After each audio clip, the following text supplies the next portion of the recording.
Okay, good morning, my friends. Today's Daf Yomi is Megillah Daf Chaf Dalet. Today's Daf Yomi is Megillah 24. We're going to start in the very bottom of Chaf Kimon Beis at the Mishnah. So the Mishnah says, the Mishnah says, Akora b'Torah, the person who was reading from the Torah, will yifchos mishlosha psukim. Person who gets called up for Aliyah, in those days, the person who was getting the Aliyah would always read from the Torah. Such a person is always going to read at least 3 verses. Very big difference between the way we read our Torah today and the way they used to read it is they used to have a maturgaman. Maturgaman means to translate, meaning that the person would translate the Torah into Aramaic, into the vernacular. And so such a person would translate never more than 1 verse at a time. Because Rashi says we don't want him to make a mistake. If he's going to translate more than 1 verse at a time, it's going to be hard and he'll make a mistake. Ubenavi, now we're on the top of Chavdalad Amid Aleph. Ubenavi, and if a person is translating, the Maturgaman is translating the Torah from Hebrew, but he's not translating the Torah, he's translating the prophets, and he's translating that into Aramaic, Shlosha. That he could do 3 verses. Rashi says if he wants to, not that he has to do it, if he wants to do it, he can translate 3 verses at a time, because what's the reason? The Torah is for halacha, to know exactly what to do. But the prophets, Rashi says, lo nafka mina lo ra. There's not going to be a nafka, there's not going to be a practical distinction for teaching the halacha if you have it wrong.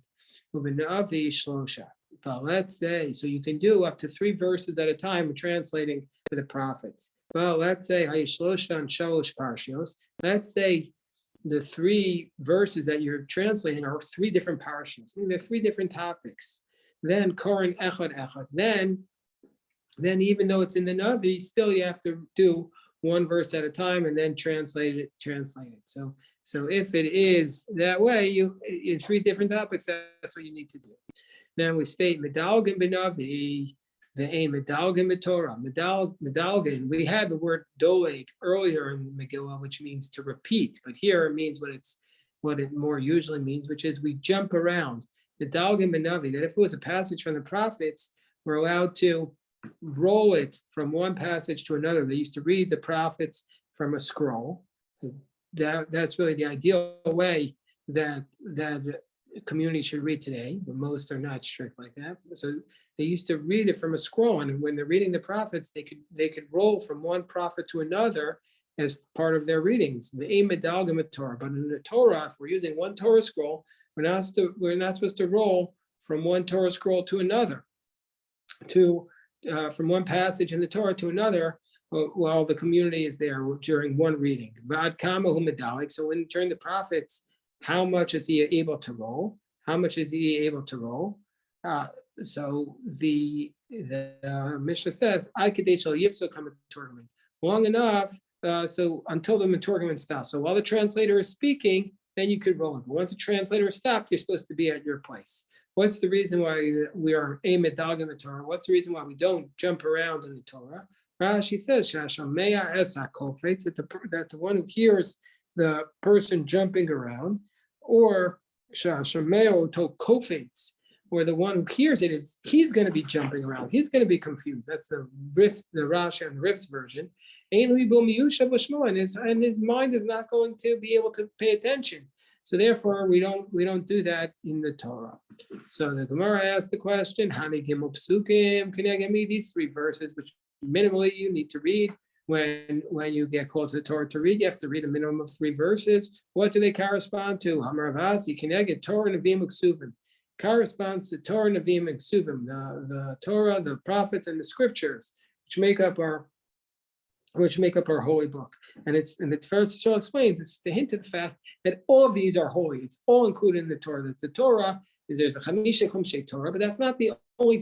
Not the 5 books of Moses are not the only sacred writings. But we also have the Nevi'im and the Ksuvim, and to demonstrate that these are also holy. Therefore, everybody has to read a minimum of 3 verses. And the Maturgaman the translator has to do a minimum of one, actually only one verse, but in the prophets, if he wants to, gimel psukim, he could do up to 3 verses. Instead of the 3 separate paragraphs, then he could read it 1 verse at a time. The Gemara explains, Kigon was an example of the 3 verses from the prophets that are on 3 separate topics, and so therefore he can only do 1 verse at a time. So as an example, the Gemara cites from Isaiah chapter 52, where it states, Kiko amar Hashem chinam nimkartem, that God says, for nothing you were sold, meaning to say that when you were sold into exile, nobody wanted to pay for you, and guess what? Your money is not going to redeem you from this. You can't buy your way out of this. The lo b'kesef tigaelu, that and not for nothing will you won't be able to be redeemed with your money. And then the next verse says, Kikomar Shemokim Mitzrayim Yarad Ami Barishona, that my children went down to Egypt at first to live there, because there they needed an inheritance, and that was the initial thing. They went out to be inheritance, but to Ashur, there was no reason to justify they were going down. They went down to Egypt because there was a famine and they wanted to be supported. But to Ashur, there was no reason. And then the third verse is Vatam Maliponu Mashem, and the third verse is, why should my children of Israel stay in exile for a long time? So these are 3 separate topics. So now the Gemara explains Medalgan Binavi Medalgan Torah. We can jump around in the books of the prophets, but not in the books of the Torah. So the Gemara says it's really the case that we're not allowed to jump from one passage to another, from one column of the Torah to another. By the way, we know how many columns are there in a Torah scroll. There's 2 standard versions of the Torah scrolls that are used today. One is 245 columns, one is 248 columns. But each column, each uriah, the columns go onto a uriah. Uriah usually has 4 columns, but there's a minimum of 3. You can't have less than 3, but you can also do 5. But the standard is 4 columns. So if you have a passage on one uriah and you want to jump to another uriah, we're not supposed to do that in the Torah. We're not supposed to jump from one piece of parchment to another. How many urios are there in the Torah? 62. 62 urios in the standard Torah. So the Gemara says, is this really the case? You're not allowed to jump from one Torah passage to another. You can't jump from one uriah to another uriah in the Torah of the Rameni. But we have a contradiction because we say in the Mishnah, Koreh Acharemos. The Kohen Gadol on Yom Kippur, after he does his avodah, after he does his service, he reads from the passage of Acharemos, talks about the service of the day, and then he jumps to the Ach Ba'asor, he jumps to the passage of Emor. He moves from one uriah to another uriah. It's close by, but still, you're not supposed to do that. How's he able to do that? He's jumping from one passage to another. Amar Abaye answers this question.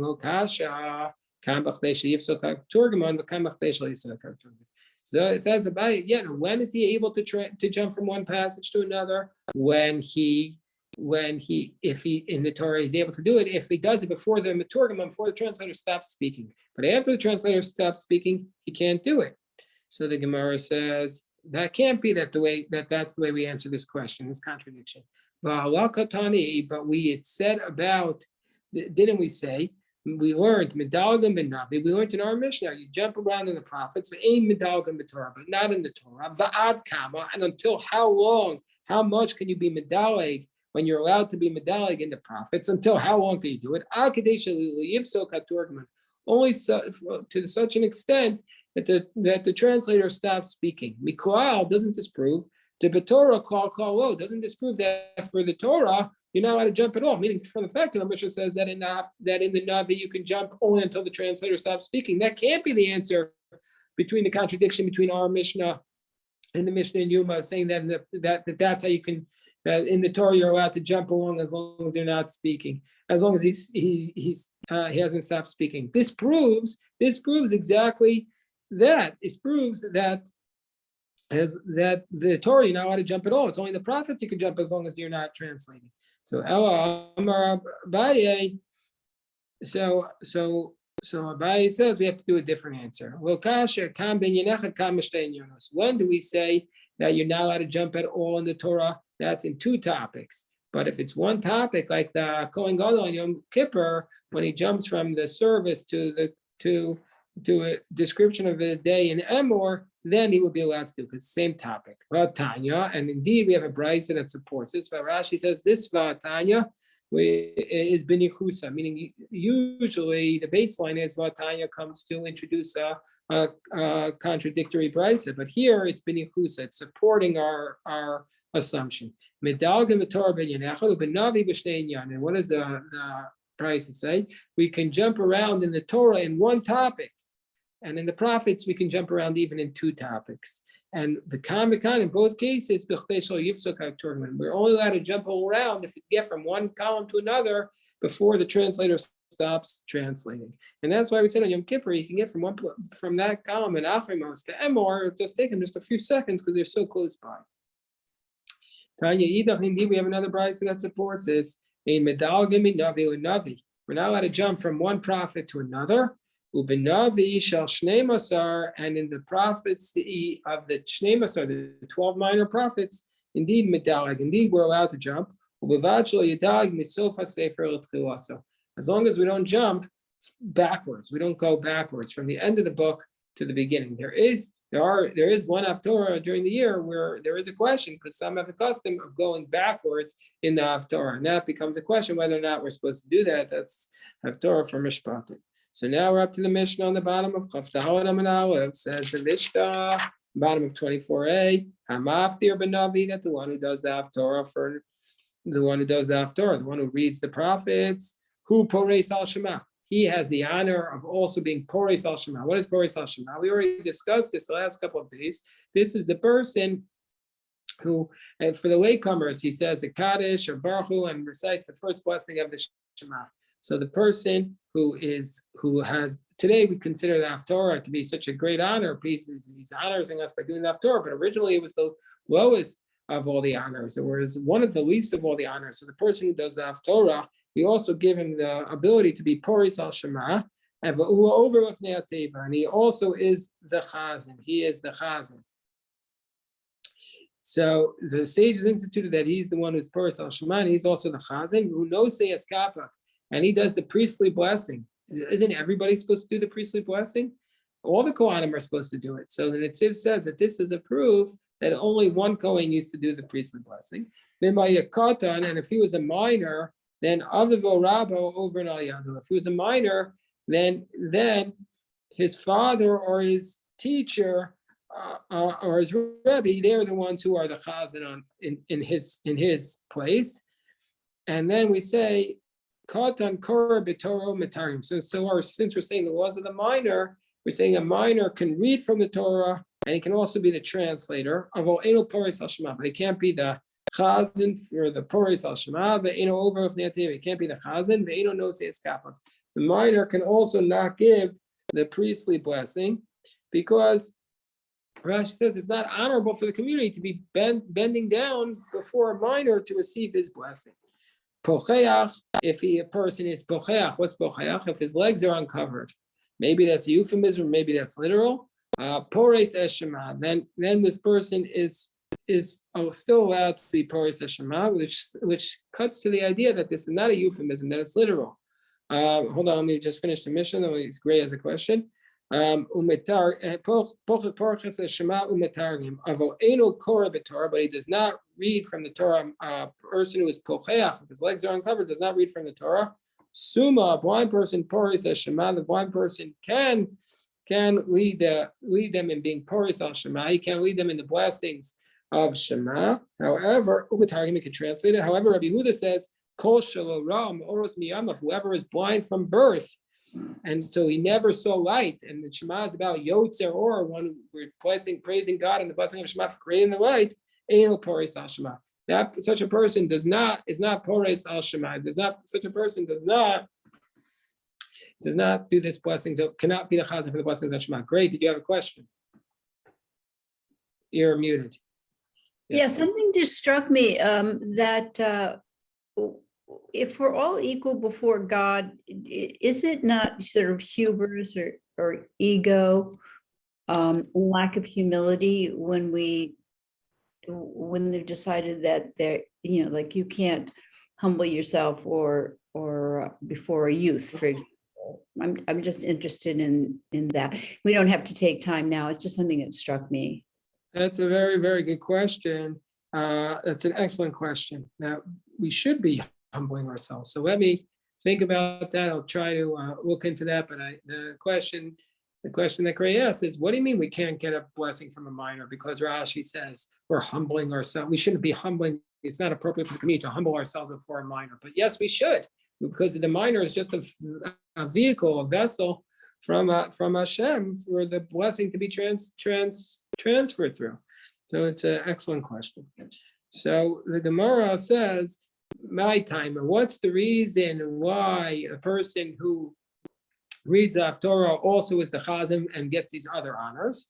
So the Gemara is going to give two answers. Rav Papa says, Mishum Kavod. Rav Papa says, we want to honor him because the Torah was considered to be an insignificant honor. Why was it such an insignificant honor? Because nobody wanted it. So was you reading from the prophets as opposed to reading from the Torah? And so therefore, we want to give this person honor. So therefore, since he did the job that wasn't so coveted, we're going to give him a job that's much more coveted, much more honorable, i.e. let him be the Chazan. The Gemara says, Rabbi Bar Shimi Amar Mishum da Asi Linsuye. Rabbi Bar Shimi says, no, there's a bigger problem. What's the bigger problem? I don't know if it's a bigger problem. There's a different problem. He says the problem is that they're going to come to fight. Why are they going to come to fight? Because he's saying, I'm doing the Torah and you're being the Chazan, and those days the Chazan used to be paid. He says, I'm doing all the work and you're getting all the money. So it's going to cause a fight. So therefore we say this person should do both. My Binaya, what's the difference between Rav Papa and Rabbi Bar Shimi's answers? Is there any noticeable difference? Ika Binaya, there is a difference to Avid Bechina. The difference is if the person, those in that community, they didn't pay the person to be the Chazan. So therefore he's not worried about getting paid. So therefore, according to Rav Shimi, if you don't pay him, then the person for Haftorah doesn't have to be the Chazan. But Rav Papa would say in any case, you're supposed to do it. So the Gemara says, Tanam, we learned in the Mishnah, V'mayakatin, so the Gemara is going to challenge this, V'mayakatin, Aviv Rabba over an Alyado. If he was a minor, then his father or his teacher can be will be the Chazan on his behalf. Now, if you want to say it's because otherwise they're going to fight, Kata and Bar Nitzuya, the child's not going to fight with them that they're getting paid and he's not. So clearly, the answer must be like Rav Papa. Like Mar says, no, LMI. So what's the reason why the father or teacher do it? Mishum Kavod, because of honor. Katan Bar Kavod, who a minor is not worried about giving him honor. We're not worried about the minor being disrespected that he's not the Chazan. The children don't have that usually such a vain feeling of honor. It's only as we get older that we get more concerned about the honor, and so therefore it doesn't make sense. So it must be no. Who's the honor and who's the honor at stake here? It's the father's honor and the teacher's honor. They're saying you're not being respectful enough for my great son. My son is worthy of being honored, and so that's what's going on here. And so too, just like they're going to be concerned about their child's honor, in 24b, so too here also there'll be the fighting that the father or the teacher will fight that their son should be getting paid because he's doing all the hard work and you're just the Chazan, so they'll fight that he should be getting paid. So now we're on top of 24b, says Pocheach Pores Al Shema. The person who's Pocheach, meaning his legs are uncovered, he can be the Pores Al Shema, he can lead the Shema. So by Minei Barav, may Abaye. So Barav asks the Abaye following question: Okay, let's say his legs are uncovered. Can this minor lead the Torah? So Amrway, so Abaye says to him, why don't you just ask me whether he can read the Torah while he's naked? Aram my time ago. Why can't he read the Torah while he's naked? Mishum Kavod Tzibur. He can't do it because it's disrespectful to the community for him to get up there without clothes and read the Torah. Mishum Kavod Tzibur. So too also, this is also disrespectful. It's also disrespectful for a person to read the Torah with his legs uncovered. So that's why a person shouldn't read the Torah without his legs covered. Suma Pores Al Shema. So a person who's blind, whether or not he can read the Shema. So the Tanakama, the Rabbanan, they say he can, but Rabbi Yehuda says he can't. Tanya Amrullah Rabbi Yehuda. So they said to Rabbi Yehuda, Harbeit Safu Lidrosh B'Markava. So the rabbi said to Rabbi Yehuda, you mean to say if he's blind and so he never saw the lights that God created, so therefore he can't lead us in reciting the Shema? But there are many people. Harbeit Safu Lidrosh B'Markava. We know that the Ma'aseh Merkava, the vision of Ezekiel, that is such a vision of a very esoteric vision of the prophecies of Hashem, of the heaven of Hashem, of the throne of God. Many people have given expositions on it, and nobody actually really saw it. So how can people speak about stuff they haven't seen all the time? Gemara says, where Rabbi Yehuda says, no, it's distinction. There's a distinction between the two cases. There, in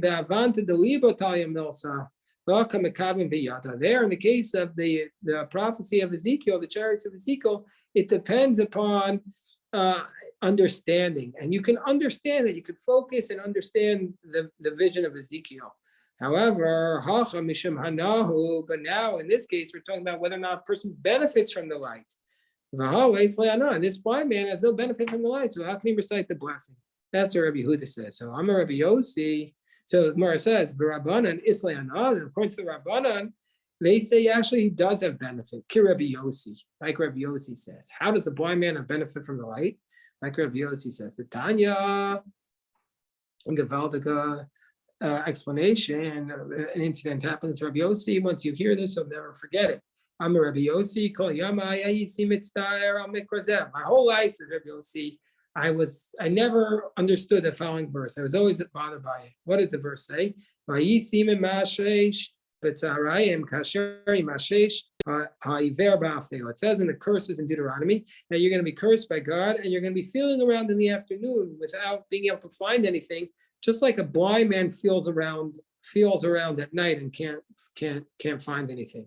So says Rabbi Yossi, why does a blind man care if it's dark or if it's light? Why does it have to say like a blind man feels around during the night? It's like a blind man feels, it's always dark for him. Until the incident came to my hands one time. One time I'm walking along the darkness of the night. The Phelan was very dark. And I saw a blind man. I see a blind man walking along the road. And in the middle of the night, here's a blind man with a torch. So I said to the blind man, why do you have this torch in your hand? I said, my precious child, why are you having a torch? You're blind. Amarli, says the blind man, called Man Shavuka Biyadi, as long as I'm holding the torch, people can see me. They can help me from the thorns. So therefore, for this reason, a blind man does need the light, because other people can help him. So therefore, so too, a blind man can be the chazan, because even though he himself never saw the light is beneficial to him. Everybody else is benefiting from the light, and he's benefiting from the fact that they're benefiting and that they can help him. Says the Mishnah, Kohen sheyesh biyadav mumin. So the Kohen who has blemishes on his hands, will yisas kapav. He can't do the Birkas Kohanim. What's the reason? Rashi explains, because people are not supposed to look at the Kohanim when they give the priestly blessing, because the Gemara Chagiga says that that's where the Shekhinah is, the divine presence is there. And if you look at the Kohen's hands when he does the priestly blessing, you're looking at the Shekhinah and your eyesight will be dimmed. That's what the Gemara Chagiga 16a tells us. So for this reason, a Kohen can't go up and give the priestly blessing when his hands are unusual, because it's going to attract people to look at his hands. They'll notice his hands on his way up, and then they're going to stare, like looking at something unusual.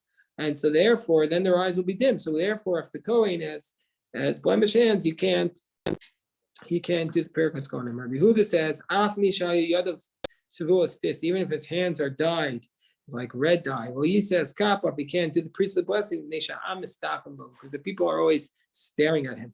So Tana Mumin Shamro. So we learned in the Mishnah, we learned Mumin Shamro, the blemishes that they said. We have a brisa. The brisa tells us that the blemishes that they talked about were not only on his hands, but were also B'panav Yadav V'Ragov. They were on his hands, his legs, and his face. And Amar Rabbi Yeshua ben Levi, Yadav bohaknio so yisa es kapov. If he says if his hands were spotted, like there was something wrong with his hands, he also can't do the priestly blessing. And Tanya Nami Hachi Yadav bohaknio bo yisa es kapov. If his hands are spotted, he can't do the priestly blessing. Akumos akushos. If his hands are somehow twisted, he also can't do he can't do the blessing. Amar Rav Asi taught Chifni, somebody from Haifa, Bishini, somebody from Beit Sham. Well, Yisa as Kapov cannot do the priestly blessing. Rashi says because these people they spoke differently, and so therefore there'd be a question of whether or not they're pronouncing the word properly. So we say, and indeed we have a brayso similar. It says, we don't allow it to be the chazan, or anshe Beit Sham, or anshe Beit Haifa, or anshe Tivonin. None of the people from Haifa, Beit Sham, or Tivon, why they shikorin alfin ayonin or ayonin alfin. They call their aleph the ayin, and the ayin the aleph. The Ashkenazim, in which I am, we don't really draw such a distinction between the aleph and the ayin, and so therefore it's difficult for us to really be bothered by this. In fact, the custom is today we're not strict about it, but in those days, everybody else did draw such a distinction between the aleph and the ayin, and so therefore they didn't allow the Haifa, the Beit Shanin, and the Tivonin to be the chazanim for those days, for that reason. So Reb Chia said to Reb Shimon bar Rebbe, he said to him the following. Reb Chia said to Reb Shimon bar Rebbe, he said to Rabbi Shimon, if you were a Levi, but you're not, because you're from the house of David, because you're the son of Rebbe, but if you were a Levi, you wouldn't be able to go up on the platform and sing songs for us. Why? Because your voice is bad. You have a bad voice. The Levites had to have a good voice. You have a bad voice. Know your strengths, know your weaknesses. Sorry, you can't lead us. It's not appropriate. So Rabbi Shimon came home. He told this to his father, Rebbe. Also, he came home and he said this to his father. His father said, Zil Emele, go and tell him, he says, go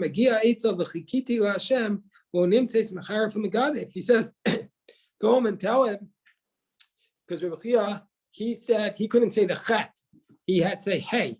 So he couldn't say, anytime you have a word that's a chet, he said hey. So he had a difficulty, like most Americans. So he said, when he comes to the verse that I waited for God, you're saying I strike God down. So that's terrible. So I guess he's saying you're also not perfect. Amar Afuna Zavalgan. Zavalgan is either somebody whose eyes are flowing with tears, or Rambam says somebody who has junk on his beard. Well, Yisa kappa. He shouldn't do the priestly blessing. What are you talking about? There was a person in Rafuna's neighborhood, Paras Yadeh, and he used to do the priestly blessing, even though he was a Zavalgan. The Gemara says, "Ahu dash beiro havi." No, that everybody was used to him in his town. Everybody was used to it, so they weren't going to stare. Tanyana mihachi. Zavalgan will isas kappa, but Zavalgan cannot do the priestly blessing. But if everybody was used to him, it'd be permitted. Amar Rabbi Yochanan, Suma ba'achas me'ena. But if a person is blind in one eye, well, isas kappa, he can't do the priestly blessing. Mara asked the same question. But there was a person in Rabbi Yochanan's neighborhood, the Paras Yadeh, who was the chazan, or he was Paras Yadeh. He was do the priestly blessing. Mara said, no, he was. Everybody was used to him, so therefore they didn't stare. Again, so if the people are used to it, then they're not going to stare, and it'll be permitted. Rabbi Yehuda says, Misha Yadav Tzevuo, so he says, he said his hands are dyed, he can't do the priestly blessing. Tana Imrov Anshe Ha'ir Muach Mutter. He said, and most of the people have that profession, so everybody in the town's hands are dyed, then it'll be permitted. It says the Mishnah, if somebody says, I'm not going to be the chazan with dyed clothing, then don't even let him wear white clothing to be the chazan. Besando, he says, I'm not going to be the chazan with shoes, any over, or even barefoot, you want to be the chazan. So if somebody takes his tefillin and he makes it agua, he makes it round, sakana, that's dangerous. The mitzvah, and it's not a mitzvah. The son al mitzacha, if he puts it on his forehead, al pas yado, or if he puts it on this part of his head, or on his palm, these are the heretics because they took the Torah literally. And so that's how they thought you're supposed to put it, but we know that's wrong. Tzipin zahav, if he covered it with gold, unisana, al base unklishan, he put it on his bicep, that's the way of the heretics, and it's not allowed. My time, what's the reason? Why if he says he only wants to go in colored clothing, it's not allowed? We're worried he's a heretic. The heretics, we know from other Gemaras that they had certain associations with colors, and so therefore that they wore a certain color. So we're concerned that he's a heretic. So not a heretic really, from a different sect really. If a person makes his tefillin round, it's dangerous and there's no mitzvah. So Tosfos explains that what's the reason it's dangerous and there's no mitzvah, because it's still usually the tefillin protect us from any danger, but if the tefillin are not done properly, they're not going to protect us. Maybe this is supporting that this Mishnah supports or is consistent with the following price. So we say tefillin merubos halacha Moshe Messina. Maybe it means that tefillin have to be squared. Isn't this a proof for the idea that tefillin has to be squared? The Gemara says, when we sew them up, they need to be done in a precise manner that they're squared. No, Rav Papa says, the Gemara says not necessarily. Amar Papa, Masnisin Davida Kiam Guz. Our Mishnah is talking that where you made the tefillin like a knot, so it's circular, and so the concern is that it's going to penetrate your head, God forbid, and it'll be a danger. All right, well, this we'll stop. Oh, did I forget to record this? Oh, no, I'm recording it. Baruch Hashem. Okay, so we'll stop here, and if anybody has any questions, I'm happy to address them.